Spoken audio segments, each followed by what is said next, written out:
तो तुम भी उन स्टूडेंट्स में से हो क्या जिन्हें बुक की क्रोनोलॉजी याद नहीं होती?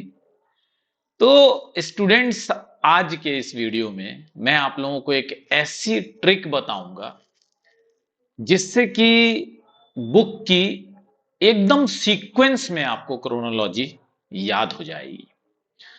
तो एक एग्जांपल ले, दो एग्जांपल लूंगा मैं।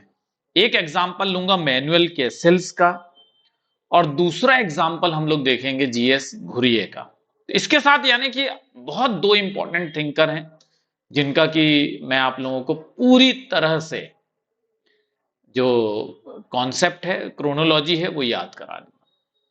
तो ये आप सामने देख रहे हैं इंपॉर्टेंट बुक्स मैनुअल कैसेल्स की जो लगातार पूछी जाती हैं, और लगातार जो है ये भी पूछ सकते हैं कि क्रोनोलॉजी जो है अरेंज कर दीजिए, यानी क्रम अनुसार जमा दीजिए। तो यहां पर आपको सबसे पहली किताब अर्बन क्वेश्चन दिख रही है। अब इसको ध्यान से सुनिएगा कि कैसे क्रोनोलॉजी बुक की याद की जाती है, स्टेटमेंट बना करके। मैनुअल कैसेल्स, यानी कैसेल्स का मतलब क्या होता है? किला। और किला जो होता है वो कहां पर पाया जाता है? वो पाया जाता है शहरों में। तो मैनुअल कैसेल्स ने एक सिटी देखी, ठीक, और वहां पर क्या था, बहुत सारी ग्रासेस लगी हुई थी, बहुत सारी घासें लगी हुई थी सिटी में। तो उन्होंने बोला कि यार ये ग्रासेस क्यों लगी हुई है, इसकी इंफॉर्मेशन हमको इकट्ठा करनी चाहिए। जब उन्हें ये सोचा कि यार ग्रासेस के लिए इंफॉर्मेशन इकट्ठी करनी चाहिए, तो उन्हें एक नेटवर्क तैयार करना पड़ा। और नेटवर्क कौन तैयार कर सकता है? वो लोग तैयार कर सकते हैं जिनकी आइडेंटिटी में पावर हो, जो इस पूरे मिलेनियम को एंड करने की ताकत रखते हो, और आउटरीच को भी होप में बदलने की ताकत रखते हो। अब देखिए, ये जो स्टेटमेंट मैंने आप लोगों को बताया, इसमें पूरी बुक जो है क्रोनोलॉजिकल ऑर्डर में लिखी हुई है। सबसे पहले मैंने आप लोगों को क्या बताया कि जो मैनुअल केसेल्स हैं, केसेल्स का मतलब क्या है? किला है। किला कहां पाया जाता है? अर्बन एरिया में पाया जाता है। अर्बन एरिया में क्या होता है? सिटी होती है। और सिटी में क्या होती है? ग्रासेस। उसने देखा कि एक सिटी में बहुत सारी ग्रासेस लगी हुई थी, ग्रास। जब उन्होंने देखा कि एक सिटी में ग्रास लगी थी, तो उन्होंने बोला यार ये ग्रासेस क्यों लगी हुई है, इसका इंफॉर्मेशन इकट्ठा करना चाहिए। और इंफॉर्मेशन इकट्ठा करने के लिए उन्होंने क्या बनाया? नेटवर्क क्रिएट किया। और नेटवर्क कौन क्रिएट कर पाता है? जिनकी आइडेंटिटी में पावर हो, और इतनी पावर हो कि वो मिलेनियम को एंड कर सके और आउटरीच को होप में बदल सके। अब बोलो, कोई शक है? एकदम क्रोनोलॉजिकल ऑर्डर में मैंने आप लोगों को ये पूरी की पूरी किताब जो है रटा दी। यानी सबसे पहली किताब अर्बन क्वेश्चन, दूसरी सिटी क्लास एंड पावर, फिर उसके बाद सिटी में ग्रास तो सिटी एंड ग्रास, फिर अब इंफॉर्मेशन इकट्ठी करते हैं तो इंफॉर्मेशनल सिटी, फिर नेटवर्क बनाया तो the rise of network society. अब नेटवर्क तो वही बना सकता है जिसकी आइडेंटिटी में पावर हो, तो पावर ऑफ आइडेंटिटी। और अगर पावर ऑफ आइडेंटिटी है तो उसमें उसमें यह भी पावर होगी कि वो मिलेनियम को एंड कर सके, तो यानी कि एंड ऑफ मिलेनियम। और ये भी पावर होगी कि आउटरीच को होप में बदल सके, यानी कि network of outreach and hope. अब बताइए, याद हो गया?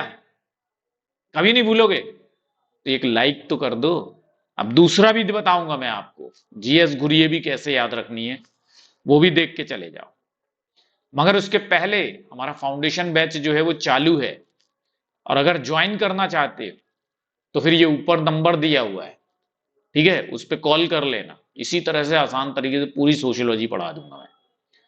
पेपर 1 की क्लास नहीं देखते हो तो देखना शुरू कर दो दोस्तों, क्योंकि पेपर 1 के बगैर नेट और जेआरएफ क्वालिफाई करना बहुत ही मुश्किल है, ठीक। और अगर व्हाट्सएप ग्रुप का हिस्सा नहीं बने हो तो काहे नहीं बने हो? इतने दिनों से चिल्ला रहा हूं, बन जाओ। टेलीग्राम ग्रुप का हिस्सा नहीं हो तो ज्वाइन कर लो, दोनों में से एक ग्रुप का हिस्सा तो होना ही चाहिए, ठीक है। आइए अब जीएस घुरिए। अब आती है बात जीएस घुरिए की। अब देखिए, जब आप नाम पढ़ते हैं गोविंद सदाशिव घुरिए, तो इससे ना उनकी कास्ट का पता चल रहा, ना उनके रेस का पता चल रहा, ना उनके क्लास का पता चल रहा, ना उनके ऑक्यूपेशन का पता चल रहा। तो उन्होंने देखा कि यार भारत में तमाम तरह के कास्ट हैं, तमाम तरह के रेस हैं, तमाम तरह के क्लास हैं, तमाम तरह के ऑक्यूपेशन हैं। ऊब गए वो देख करके। उन्होंने बोला इससे अच्छा तो मैं इंडियन साधु बन जाऊं, इंडियन साधु बन जाऊं। और फिर वो क्या हुआ कि वो भरतनाट्यम करने लगे शहरों की सड़कों पे। तो शहर के लोगों ने सोचा कि यार ये हमारे सिविलाइजेशन का आदमी ऐसे नहीं कर सकता, जरूर ये शेड्यूल ट्राइब है। जब उनको लोग शेड्यूल ट्राइब बोलने लगे तो घुरिये ने कहा कि इनके अंदर तो रिलीजियस कॉन्शियसनेस ही नहीं है, ये नहीं जान रहे कि ये इंडियन कॉस्ट्यूम है। जब उन्होंने लोगों को बताया कि भाई ये इंडियन कॉस्ट्यूम है, तो लोगों के अंदर सोशल टेंशन आ गई। उन्होंने बोला बस इतनी सी बात में सोशल टेंशन में आ गए। उन्होंने बोला वेद पढ़ो, रामायण पढ़ो, तो तुम्हारी ये टेंशन भी चली जाएगी। देखो घुरिये ने क्या कहा कि भारत देश के अंदर बहुत सारे कास्ट है, रेस है। तो इनकी पहली किताब caste and race in India. दूसरा इन्होंने क्या कहा कि भैया क्लास एंड ऑक्यूपेशन भी बहुत सारे हैं, ठीक, तो दूसरी किताब इनकी कास्ट क्लास एंड ऑक्यूपेशन। तीसरा इन्होंने बोला जब इतने सारे कास्ट रेस क्लास ऑक्यूपेशन है तो इससे अच्छा भैया हम इंडियन साधु बन जाएंगे, तो तीसरी किताब इनकी इंडियन साधु।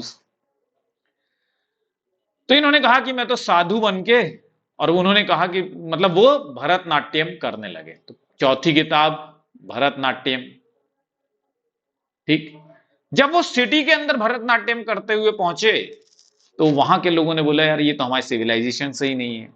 यानी सिटी एंड सिविलाइजेशन पांचवी किताब। तो क्या है, तो लोगों ने कहा कि ये जरूर शेड्यूल ट्राइब। तो इनकी छठवीं किताब शेड्यूल ट्राइब्स।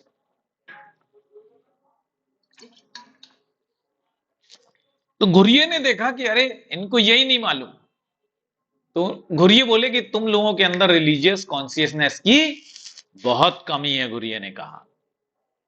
उन्होंने कहा ये जो मैं पहना हूं ये इंडियन कॉस्ट्यूम है, समझ गए। और इससे वहां के लोगों में सोशल टेंशन आ गई। तो उन्होंने बोला महाराज सोशल टेंशन को दूर करो, तो 10th किताब है कि वेदा पढ़ो और उसके बाद रामायण भी पढ़ो, उससे तुम्हारी सोशल टेंशन दूर होगी। तो 10th किताब है वैदिक इंडिया और 11th है रामायण। आप बोलोगी क्रोनोलॉजी याद नहीं होती। तो स्टूडेंट्स अगर इसी तरह से आप सोशियोलॉजी को पढ़ना चाहते हैं बहुत आसान तरीके से, तो ये हमारा फाउंडेशन बैच चल रहा है, ये हमारा नंबर है, ठीक, कॉल कर लीजिएगा इस पे। और पेपर 1 की क्लास नहीं अटेंड करते हो तो दोस्त पेपर 1 की क्लास अटेंड करने लगो, क्योंकि नेट जेआरएफ करने के लिए पेपर 1 का भी पक्का होना बहुत जरूरी है। और वो ये हमारा व्हाट्सएप नंबर है, ये हमारा टेलीग्राम ग्रुप का है लिंक है, और दोनों में से कोई एक का हिस्सा तो बन ही जाना। Thank you very much. अच्छा लगा। और भी ऐसी क्रोनोलॉजी याद करना चाहते हो तो फिर मुझे कमेंट करके जरूर से बताना, ठीक है। और लाइक कर देना, चैनल को सब्सक्राइब नहीं किया है तो सब्सक्राइब कर लेना, और जितने बार दिल चाहे शेयर करो, इसको खुले दिल से एकदम शेयर करो। Thank you, all the best, bye bye.